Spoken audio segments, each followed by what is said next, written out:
अवसर को बहुमूल्य समझो क्योंकि दिन बुरे हैं। हिंदी में भी पढ़ लीजिए, इंग्लिश में भी। इंग्लिश में कोई पढ़ सकता है? एक्चुअली इसका जो ट्रांसलेशन है ना, बहुत सारे बाइबल में बहुत सारे ट्रांसलेशन है। मैं एक इंग्लिश पढ़ता हूं, वहां पर देखिए क्या लिखा है। लिखा है making the best use of the time, है ना। हम हिंदी में पढ़ते हैं समय बुरा है, लेकिन यहां लिखा है इंग्लिश में making the best use of time because the days are evil. एक ट्रांसलेशन में लिखा है making the best use of given opportunity. So Hindi में जो लिखा है ना समय, एक बार फिर से पढ़िए अनीता सिस्टर। अवसर को बहुमूल्य समझो क्योंकि दिन बुरे हैं। अवसर को बहुमूल्य समझो क्योंकि समय बुरा है। चलिए, सो आपको ये समझ में आ रहा होगा कि मैं क्या कहना चाहता हूं। तो समय को बहुमूल्य समझो। समय बहुत बहुमूल्य है प्रियो। आप खोए हुए समय को, अभी आज 9:40 हो रहा है, अभी आज 3 तारीख है, 3 फरवरी 2025, और अभी 9:40 है। अब से 10 मिनट के बाद आपके जीवन में कभी भी 2025 फरवरी 9:40 का टाइम नहीं आएगा। Once gone it is gone. आप कहे ना मैं आपको हजारों रुपए देता हूं, मेरा समय वापस कर दो, नहीं आ सकता। अगर आज मैं ये सोचूं कि मेरे कॉलेज के दिन बहुत अच्छे थे, प्रभु आप ऐसा करो, मेरी गाड़ी मुझे कोई आप ले लो, लेकिन मुझे ना वही दिन लौटा दो, तो क्या वो समय आपको मिल सकता है? कभी नहीं मिल सकता। द टाइम जो क्लिक क्लिक क्लिक क्लिक करके जो गुजर रहा है ना, आप चाहे सोए, आप चाहे जागे, आप चाहे खाएं, आप चाहे कुछ भी करें, लेकिन ये तो अपना टिक टिक टिक टिक करते हुए आगे चला जा रहा है। सो यहां जो टाइम लिखा है ना, उस टाइम को ग्रीक भाषा में 2 तरीके से उन्होंने परिभाषित किया है। एक है क्रोनोस टाइम। आज मॉर्निंग में डिवोशन भी मैंने यही लिया था, क्रोनोस। आपने क्रोनोग्राफ, घड़ियों के बारे में सुना होगा, है ना। क्रोनो घड़ियां होती हैं जिनके जिनके नाम भी क्रोनोस होती है, बड़ी महंगी घड़ियां होती है। वो क्रोनोस जो समय को दर्शाता है, पता है कौन सा समय? घंटे, मिनट, सेकंड। ये जो समय है ना, इसको क्रोनोस कहा गया है, क्रोनोस। लेकिन एक दूसरा समय है जिसको ग्रीक में कहा जाता है काइरोस। ये काइरोस, ये भी एक समय है, लेकिन जैसे अब 9 बजे से 10 बजे के बीच में ये पूरा जो समय है, इसको बोलेंगे हम क्रोनोस। लेकिन काइरोस क्या है? इस 9 बजे से 10 बजे के बीच के उस 60 मिनट को एक व्यक्ति किस तरह से रिडीम करता है।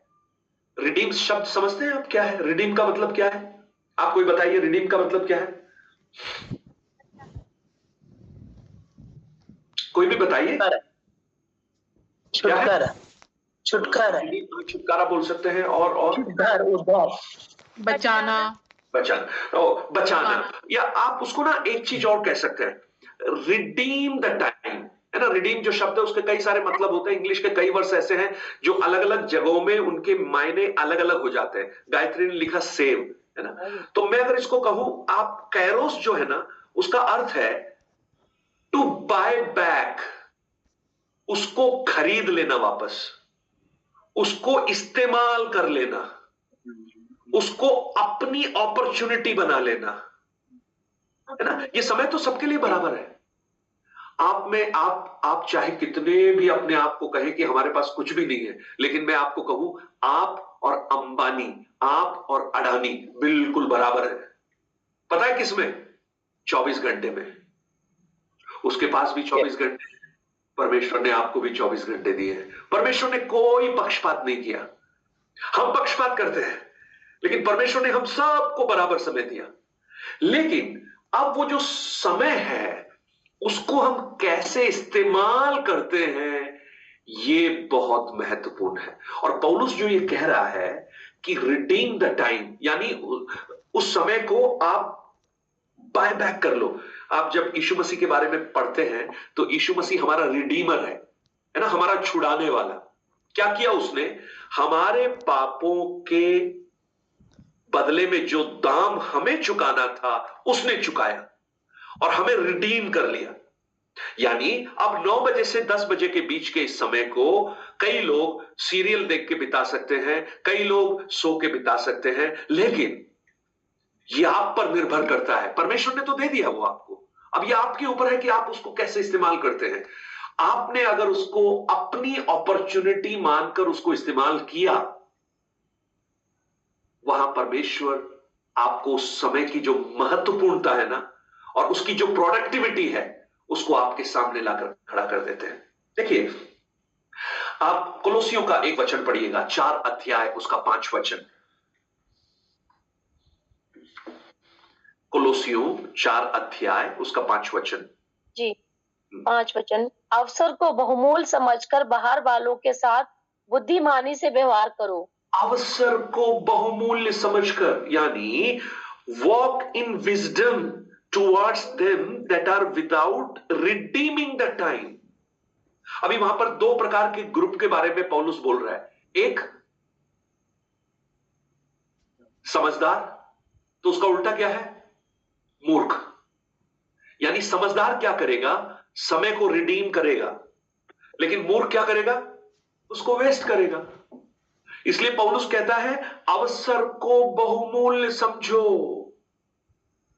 अब देखिए, हमारे जीवन में कई बार अवसर आते हैं। जिनकी उम्र हो गई ना, जो अच्छे से करीब 50 साल के 40 साल 50 साल के होंगे, वो उनसे पूछो तो वो आपको बताएंगे कई सारे अवसर। बोलेंगे पास्टर साहब, जब हम गुड़गांव में आए थे ना, जमीन 1000 रुपए थी और सच में उस समय मेरे पास पैसा भी था, मुझे बोला भी था किसी ने कि बोला वो जमीन प्लॉट खरीद लो आप, लेकिन हमने कहा अरे अभी क्या करना है, अभी तो कार खरीदेंगे। और मैंने कार खरीद ली। पास्टर साहब 20 साल हो गए, आज वो कार तो पता नहीं स्क्रैप में कहां चली गई मालूम ही नहीं, लेकिन वो जमीन जब भी मैं देखता हूं मेरा दिल जलता है, क्योंकि जो 1 लाख रुपए की मिल रही थी आज 2 करोड़ रुपए की है। ऐसा ऐसा अनुभव किया आपने? बहुत बहुत बहुत अवसर, ऐसे बहुत अवसर। परमेश्वर हर एक को अपॉर्चुनिटी देता है, लेकिन हम कई बार उस अपॉर्चुनिटी को क्या करते हैं? समझ नहीं पाते हैं, हम उसको मिस कर देते हैं। इसलिए पौलुस कह रहा है कि उन लोगों के समान जो उनको बुद्धि नहीं है, जो वाइज नहीं है, समय को, अवसर को बहुमूल्य समझो। मैं ना आज आपका ध्यान एक ऐसे व्यक्ति के जीवन से लाना चाहूंगा जो वास्तव में अपने समय को बहुत महत्वपूर्ण समझता था। चलिए मेरे साथ निकालिएगा उत्पत्ति की पुस्तक, उसका 49 अध्याय है ना। जल्दी मैं कुछ भागों को आपको बताऊंगा, आप उसे बाद में पढ़ना। एक उत्पत्ति 49 अध्याय आप अभी मैं आपको पढ़वा रहा हूं, उसका 5 और 6 और 7 वचन। साथ ही साथ उत्पत्ति 34 अध्याय आप पढ़ना, है ना। उत्पत्ति 34 अध्याय अभी 49 का 5 6 7 पढ़ लीजिए। शिमोन और लेवी तो भाई हैं, उनकी तलवारें उपद्रव के हथियार हैं। हे मेरे जीव, उसके मर्म में ना पड़। हे मेरी महिमा, उसकी सभा में मत मिल, क्योंकि उन्होंने कोप से मनुष्य को घात किया और अपनी ही इच्छा पर चलकर बैलों को पंगु बनाया। धिक्कार उनके कोप को जो प्रचंड था और उनके रोष को जो निर्दयी था। मैं उन्हें याकूब में अलग अलग और इजराइल में तितर बितर कर दूंगा। ओके, अब देखिए, याकूब ना अपनी मृत्यु से पहले बच्चों को आशीर्वाद देते हुए ये वचन बोल रहा है, हर एक के बारे में बोल रहा है। आप जब शुरू से देखोगे ना तो 12 को बुलाया और उसके बाद बोल रहा है पिता इजराइल की बातों पर कान लगाओ, रूबेन मेरा जेठा है, मेरा बल है, मेरा पौरुष है ना। उसके बाद 5वें वचन में जब आया तो वहां पर शिमोन और लेवी इनके बारे में कह रहा है, परंतु उनके बारे में अच्छी बात नहीं बोल रहा है। उनके बारे में क्या कह रहा है? शिमोन और लेवी तो भाई भाई हैं, उनकी तलवारें उपद्रव के हथियार हैं। हे मेरे जीव, उनके मर्म में ना पड़ और ना मेरी महिमा उनकी सभा में मिला। यानी एक तरह से याकूब पता है क्या कह रहा है, ये शिमोन और लेवी है ना, इनके साथ कोई संबंध मत रखो। इन्होंने क्या किया है, इन्होंने अपनी इच्छा पर चलकर बैलों की पूंछें काटी, उनका क्रोध बहुत है। और वो क्या कर रहे हैं, वो परमेश्वर के वचन को नहीं मान रहे हैं। उन्होंने अपने क्रोध में आकर मारा लोगों को। निर्दयी है। मैं उनको इजराइल में तितर बितर करूंगा। देखिए ये कोई आशीष के वचन है, श्राप के वचन है, श्राप के वचन है। लेकिन पता है ये क्यों याकूब को बोलना पड़ा? उसके लिए आपको उत्पत्ति 34 अध्याय में जाना पड़ेगा। इसलिए मैंने कहा उत्पत्ति 34 अध्याय आज आप पढ़ना। मैं लेवी के बारे में आपको बताना चाहता हूं कि उत्पत्ति 34 में क्या हुआ। उत्पत्ति 34 अध्याय को जब आप पढ़ते हैं, वहां पर आप देखेंगे याकूब की एक बेटी है और उसका नाम क्या है? दीना है। 12 भाइयों की एक ही बहन है, दीना। और आप उसका शुरू से जब पढ़ना शुरू करेंगे ना, उसका 1-2 वचन पढ़ लीजिए। उत्पत्ति 34 का 1 और 2। एक दिन लिया की बेटी दीना जो याकूब से उत्पन्न हुई थी, उस देश की लड़कियों से भेंट करने को निकली। तब उस देश के प्रधान हित्वी हमोर के पुत्र शकेम ने उसे देखा और उसे ले जाकर उसके साथ कुकर्म करके उसको भ्रष्ट कर डाला। अब देखो, एक बहन है, एक दिन लगा कि चलो थोड़ा घूमने चलते हैं, थोड़ा घूमेंगे, सज धज के संवर के घूमने चली गई, बिना अपने माँ बाप को बताए हुए, बिना अपने भाइयों को बताए हुए। याद रखना, बहुत डेंजरस सिचुएशन है। आजकल के बच्चे भी ऐसे ही हैं, उनको पसंद नहीं है अपने माँ बाप को बताना। लेकिन याद रखिए, आप जब ऐसा करेंगे ना, हो सकता है आप ऐसी मुसीबत में पड़ जाएं, आप सिर्फ नहीं, आपका पूरा खानदान समस्या में आ जाएगा। अब ये पहुंच गई वहां पे, तो वहां पे शकेम, शकेम जगह नहीं है, एक व्यक्ति का नाम है शकेम। बाद में ये जगह बन गई। शकेम बाद में इस जो यहूदियों के लिए जो आश्रय के स्थान थे, 6 नगर बनाए थे, उनमें शकेम भी था। तो शकेम ने उसको देखा, उसके साथ कुकर्म किया। और ये बात जब याकूब के बेटों को पता लगी, तो खास तौर से जो शिमोन और लेवी है, ये बहुत क्रोधित हो गए। इन्होंने कहा कि हम छोड़ेंगे नहीं उनको। तो याकूब ने उनको समझाया, है ना, तो बातचीत की। लेकिन ये जो शिकेम था, ये इसने बुरा काम तो किया, परंतु उसको ठीक करने की भी कोशिश की उसने क्या किया, आकर दीना से शादी करने का प्रस्ताव रखा। बोला हम शादी करना चाहते हैं।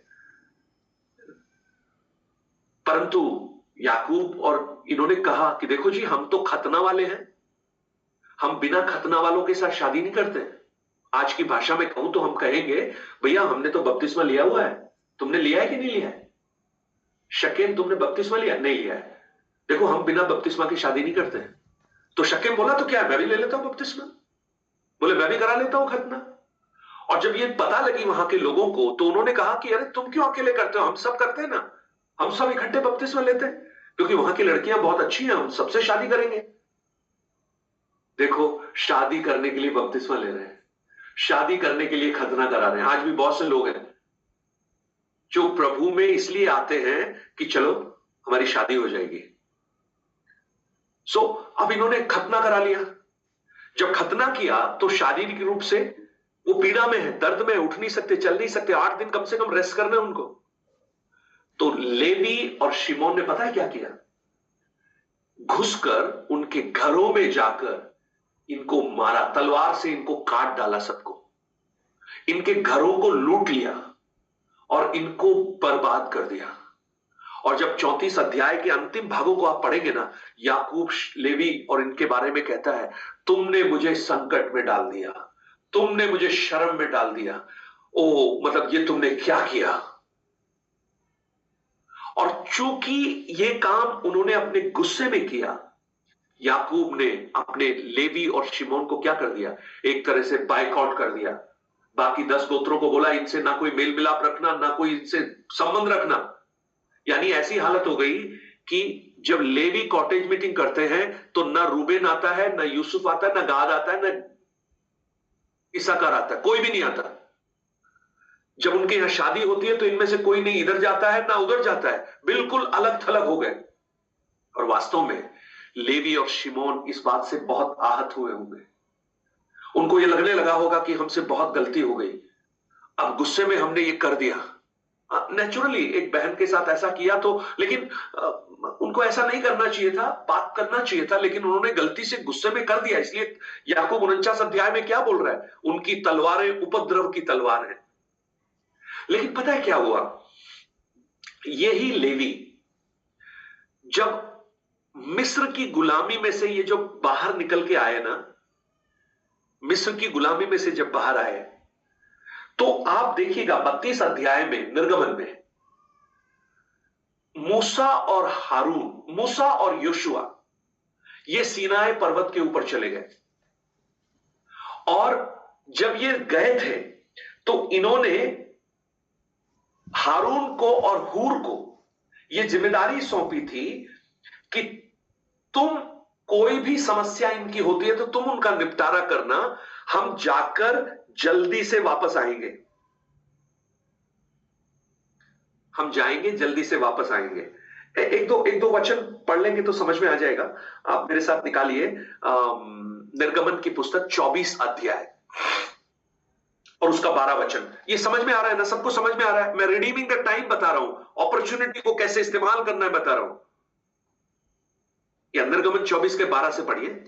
तब यहोवा ने मूसा से कहा, पहाड़ मेरे पास चढ़ा और वहीं रहे, और मैं तुझे पत्थर की पटियाएं और अपनी लिखी हुई व्यवस्था और आज्ञा दूंगा कि तू उनको सिखाए। तब मूसा यहोशू नामक अपने सेवक समेत परमेश्वर के पर्वत पर चढ़ गया और पुरनियों से यह कह गया, जब तक हम तुम्हारे पास फिर ना आए तब तक तुम यही हमारी बात जोते रहो। और सुनो, हारून और हूर तुम्हारे संग हैं, यदि किसी को मुकदमा हो तो उन्हीं के पास जाए। हाँ देखो, अब ये जा रहे हैं ये ना, हाँ, मूसा और यहोशू पहाड़ पे जा रहे हैं, किस लिए? आज्ञा का पत्थर लेने के लिए। और लोग नीचे हैं, और मूसा ने लोगों को कहा, पुरनियों को कहा, देखो अब तुम्हारे पास दो लोग हैं। कौन कौन है? हारून और हूर। अगर तुम्हारा कोई भी मुकदमा हो तो इनके पास जाना। तो मैं जब उसको पढ़ रहा था, मुझे बड़ा मतलब सुन के ऐसा लगा, मूसा को कितना विश्वास है ना इन लोगों पे। किस बात का विश्वास है? बोले हमारे जाते ही ये मुकदमे करेंगे, ये मुकदमे पैदा करने में बड़े माहिर हैं ये लोग, झगड़ा करने में ये बिल्कुल पारंगत है। इसलिए अगर तकलीफ आए, मुकदमा हो, तो हारून और हूर के पास जाना। अब ये चले गए, 1 दिन 2 दिन 3 दिन 4 दिन 10 दिन 20 दिन 25 दिन लोग इंतजार कर रहे हैं। लोग आके पूछ रहे होंगे मूसा, हारून और हूर से, अरे भैया क्या हुआ, आए कि नहीं आए? नहीं अभी तक नहीं आए। अच्छा कोई फोन आया वहां से? मैं आज की भाषा में बता रहा हूं। बोले नहीं कोई फोन नहीं आया। अरे कोई मिस कॉल वगैरह किया, कोई व्हाट्सएप मैसेज वगैरह भेजा वहां से कि हम ठीक है, हम आ जाएंगे थोड़े दिन में कुछ? बोले नहीं ऐसा कुछ नहीं आया। अच्छा पहाड़ का कोई फोटो वोटो भेजा, कोई वीडियो कोई फोटो? आजकल यही है ना, यही तो हम चाहते हैं। बोले नहीं कुछ नहीं भेजा। अरे तो वो है नहीं है, तुमको पता है क्या? बोले हाँ जिंदा तो होंगे। कैसे पता? बोले बीच बीच में पहाड़ से धुआं उठता है, बीच बीच में ना हिलता है, कुछ गड़गड़ाहट होती है, तो इसका मतलब है तो सही, बीच बीच में आवाजें तो आ रही है। अब ये वेट कर रहे, 40 दिन हो गए। अरे भैया कुछ लोगों ने शायद इकट्ठे होकर बोला होगा, देखो जी अब तो आना संभव नहीं लग रहा है, 40 दिन के बाद कौन आएगा, कोई जंगली जानवर वानवर खा गया होगा। एक काम करो हारून जी, आप तो अब आप ही सब कुछ हो हमारे, वो जो चले गए उनको छोड़ो, पुरानी बातों को भूल जाओ, हम नए पास्टर आपको बना रहे हैं, लेकिन आप हमारे लिए कुछ करो, हमारे लिए देवता बनाओ। तो उन्होंने पता क्या किया? आप जब 32 अध्याय को पढ़ेंगे ना, हारून ने लोगों को कहा कि अपनी बालियां, अपनी सोने के हार लेके आओ, और जब लाकर दिया तो उन सबको इकट्ठा कर कर पिघलाकर एक सोने का बछड़ा बना के रख दिया वहां पे। हारून ने बनाया, यानी हारून सेवा का काम भी करता है लेकिन ये काम भी आता है उसको। बछड़ा क्यों बनाया?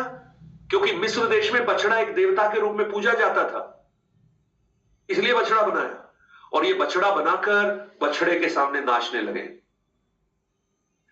बछड़े के सामने बोल रहे ये हमारा परमेश्वर यहोवा है, ये हमें मिस्र की गुलामी में से निकाल कर लाया है ना। नाम है यहोवा का, नाच किसके सामने रहे? बछड़े के सामने। आज कई हमारी आराधनाएं भी ऐसी हैं, नाम है परमेश्वर का आराधना, लेकिन नाच देखोगे तो लगेगा कि वो कैबरे डांस हो रहा है।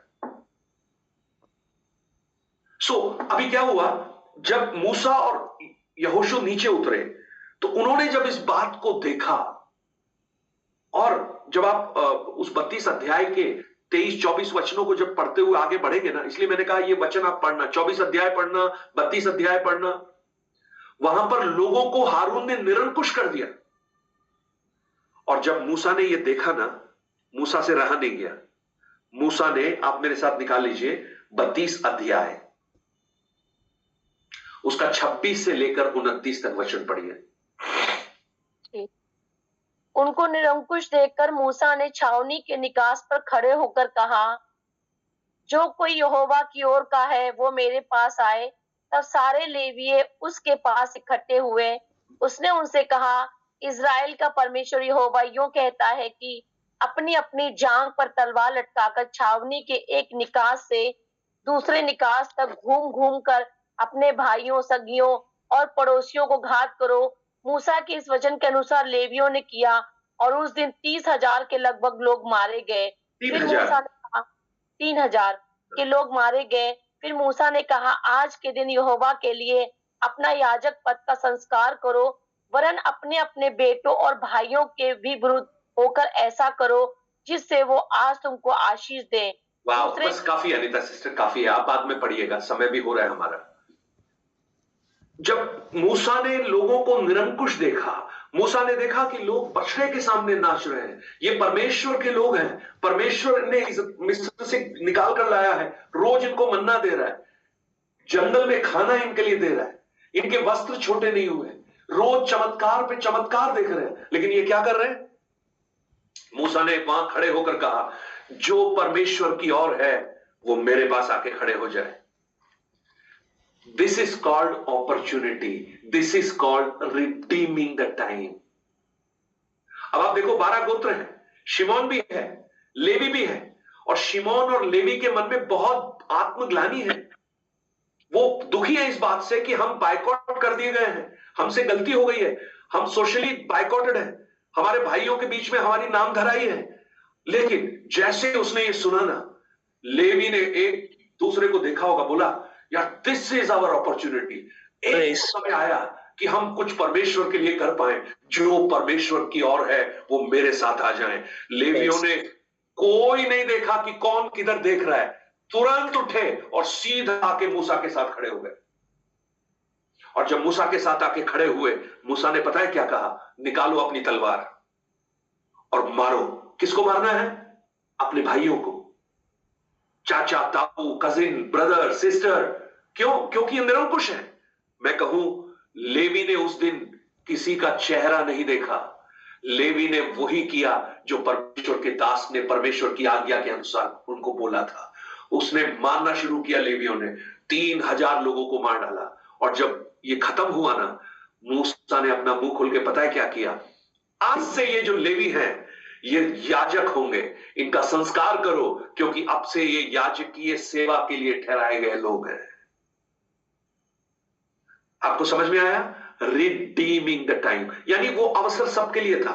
यानी वो जो घंटा, अगर वो 30 मिनट आप माने, 1 घंटा माने, वो सबके लिए था, लेकिन किसने इस्तेमाल किया उसको? लिविंग। इसे बोलते हैं redeeming the time, purchasing the time, utilising the opportunity. उस अवसर को इस्तेमाल करना जो हमें परमेश्वर कई बार हमारे जीवन में लाकर देता है। और आप देखिए, वो जो बोध उनके अंदर था, वो गिल्टी कॉन्शियस था कि हमने गलत किया, हमने पिता का नाम खराब किया, हमने उसको संकट में डाला। वो सब मिटाने का एक अवसर जैसे ही उनको मिला, उन्होंने किसी से एडवाइस नहीं लिया। अच्छा, हम जाएंगे यार, क्या कहते हो? हम जाने से कोई मना तो नहीं कर देगा? कुछ नहीं सोचा। जो अपॉर्चुनिटी मिला, उनको लगा कोई और जाए उससे पहले तुरंत जाके खड़े हो गए। और वो कार्य किया जो परमेश्वर चाहता था। और देखिए वो लेवी बन गए, लेवी गोत्र बन गया, वो याजक बन गए। वो आज भी याजक हैं एक्चुअली इजराइल के, आज भी यहूदियों के याजक लेवी हैं। और जब वो कनान देश में पहुंचे, वहां पर पता है उनके लिए कोई भाग नहीं था, जमीन में बंटवारे में कोई भाग उनको नहीं मिला। लेकिन परमेश्वर ने कहा इनको कोई भाग देने की जरूरत नहीं है, क्योंकि इनका भाग मैं स्वयं हूं। वाह, आपको समझ में आया? जब हम उस अपॉर्चुनिटी को, उस अवसर को, उस समय को हम इस्तेमाल करते हैं, प्रभु इस बात को चाहता है कि हम समय का इस्तेमाल करें और हम बुद्धिमान हो जाएं, और जो समय परमेश्वर ने हमें दिया है उसमें हम देखें कि हमें क्या करना है। प्रभु यीशु बहुत अच्छी तरह इस बात को जानते थे। उन्होंने क्या कहा? मेरे पिता ने जो काम मुझे सौंपा है उसे मुझे दिन में करना है। वो रात आने वाली है जब वो काम नहीं हो पाएगा। So he knew the value of time. उनको पता था समय की कीमत कितनी है। आज मैं आपसे पूछना चाहता हूं, हमें समय की कीमत का पता है? मैं आपको बताऊं, कल के बारे में मत सोचिए, कल हमारा है या नहीं हमें नहीं मालूम, लेकिन जो आज प्रभु ने हमें दिया है, मैं आपको कहूं, आपके व्यक्तिगत जीवन में, आपके पारिवारिक जीवन में, आपके कलीसिया के जीवन में आपने बहुत अवसर पाए होंगे, लेकिन कई अवसरों को आपने खो दिया होगा। मैं उदाहरण के लिए बोलता हूं, मान लीजिए फॉर एग्जाम्पल, एक दिन एक पास्टर अमित को बोलते हैं, अमित संडे को सुबह ही बोला, अमित 5 मिनट प्रचार करोगी क्या आज? तो अमित बोल रहा है, देखो पास्टर साहब मैं प्रचार तो कर सकता हूं लेकिन 5 मिनट नहीं, मेरे पास जो प्रचार है कम से कम 30 मिनट का है। तो पास्टर बोले 30 मिनट तो यहां नहीं चलेगा, 5 मिनट है तो रखो, अब छोड़ो। एक अपॉर्चुनिटी खोया। कई बार हो सकता है आप ऐसी जगह हो जहां पर ट्रांसलेशन की आवश्यकता हो, आपको कभी ट्रांसलेशन करने का मौका नहीं मिला, लेकिन उस दिन ट्रांसलेटर आया नहीं तो आपको पकड़ के बोला, आपको बोला सचिव बारिक साहब आज आप थोड़ा सा अनुवाद करेंगे? इनको कोई आइडिया नहीं है, लेकिन ये बोले नहीं पास्टर साहब आप क्या बात कर रहे हो, मैंने तो कभी किया नहीं। आपने एक अवसर खो दिया, क्योंकि हो सकता है आप वहां अगर खड़े हो जाते तो क्या पता आप उस ट्रांसलेटर से बढ़िया ट्रांसलेटर बनकर बाहर निकलते। हो सकता है ना? अब दाऊद को देख लीजिए, दाऊद कहां पहुंच गया? जब फिलिस्तीनियों से युद्ध चल रहा है, दाऊद के पिता ने बोला यार थोड़े चने, थोड़ी किशमिश, थोड़ा पनीर, ये सब लेके जाओ, भाइयों के पास जाओ, खाना वाना लेके जाओ, युद्ध कर रहे बेचारे परेशान है। दाऊद पहुंच गया वहां पे। जब वहां पहुंचा, खाना वाना दिया तो देखिए वहां के हालात उल्टे हैं, युद्ध तो हो नहीं रहा है, एक आदमी ललकार रहा है वहां खड़ा होके। तो दाऊद अपने मन में कह सकता है, पता है सोच सकता है ये बात, जैसा हम कई बार सोचते हैं, अरे डैडी आप भी कमाल करते हो यार, मैं कहा भेड़ बकरी चराने वाला और आपको यही टाइम मिला कि मुझे वहां भेजने के लिए, कुछ तो पता किया होता। कोई मुझे गलती से वो उसकी तलवार अगर उठ के मेरे ऊपर आ जाती तो मैं तो कहीं का नहीं रहता, और आप मुझे ऐसे समय में वहां भेज रहे हो, है ना? ऐसा बोल सकते हैं ना, दाऊद बोल सकता था। लेकिन पता है क्या हुआ?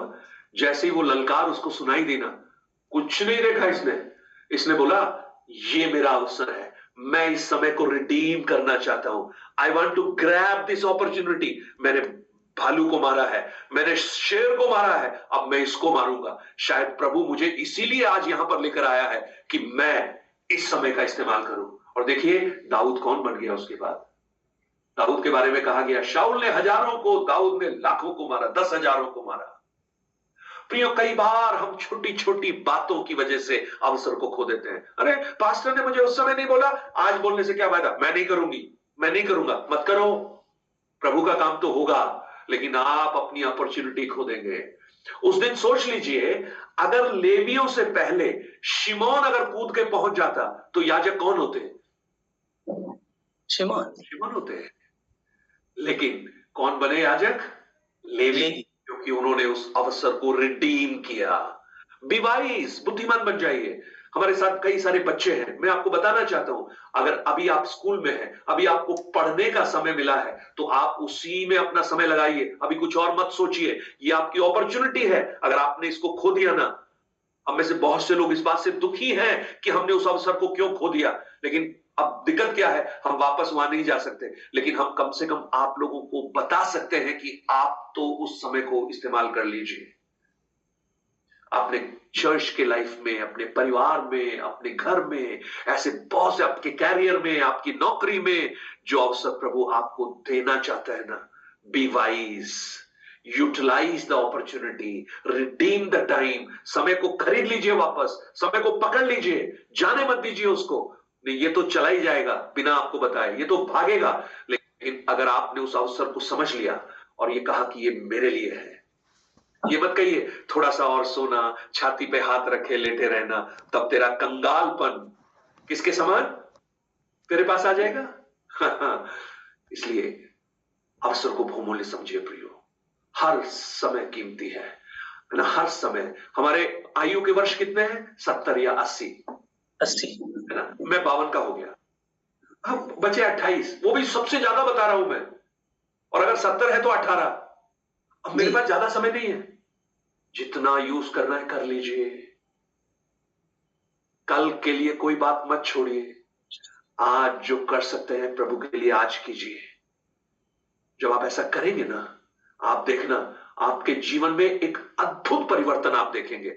आपकी हर जगह पर आप एक प्रोस्पेरिटी को देखेंगे, आप एक उन्नति को देखेंगे, क्योंकि आप मूर्खों के समान अवसर को खोकर नहीं बैठेंगे, लेकिन बुद्धिमानों के समान समय को आप यूटिलाइज करना शुरू करेंगे। और पौलुस जो कहता है रिडीम, यानी खरीद लो उस समय को, अपनी अपॉर्चुनिटी बना लो। आज आपके सामने प्रभु ने बहुत सारी अपॉर्चुनिटी रखी होंगी, यूज कीजिए उनको, इस्तेमाल करना प्रारंभ कीजिए। जब आप ऐसा करेंगे ना, जब आप ये करना शुरू करेंगे, प्रभु के अनुग्रह को भी आप अपने साथ में देखेंगे। आपको लगेगा कि हाँ, प्रभु भी मेरे साथ इस परिस्थिति में खड़ा हुआ है। और आप अपने जीवन में हर क्षेत्र में उन्नति को पाएंगे। आत्मिक जीवन में सिर्फ नहीं, आप अपने फैमिली लाइफ में भी, अपने कैरियर में भी, अपनी स्कूल के लाइफ में भी, हर जगह आप उन्नति को पाएंगे। आमीन, आमीन। आंखों को बंद करें, हम प्रार्थना करें और सोचिए। एक बार सोच लीजिए, जब आप आंखों को बंद करते ना, एक बार एनालाइज कीजिए, मैं क्या समय को इस्तेमाल कर रहा हूं, कर रही हूं? या मेरा जीवन सुबह खाना, फिर सोना, फिर सोशल मीडिया देखना, बस रात को 1 घंटा डिपर रूट में आ जाना? सोचिए एक बार, सोचिए जरा, what we are doing, what we are doing. किसी ने कहा, किसने कहा है मुझे नहीं मालूम, किसी ने कहा है आप अगर गरीब होकर जन्मे हैं ये आपकी गलती नहीं है, लेकिन अगर गरीब होकर मरे हैं तो ये आपकी बहुत बड़ी गलती है। क्योंकि परमेश्वर ने इस संसार में सारी सुविधाओं को रखा है, बस हम उसे यूटिलाइज करने वाले होने चाहिए। और देखिए, विश्वास, कर्म रहित विश्वास भी मरा हुआ विश्वास है, बाइबल कहती है। हम हर चीज के लिए प्रार्थना करना शुरू करें, प्रभु तो सुनेगा प्रार्थना को, लेकिन विश्वास के साथ कर्म भी कीजिए।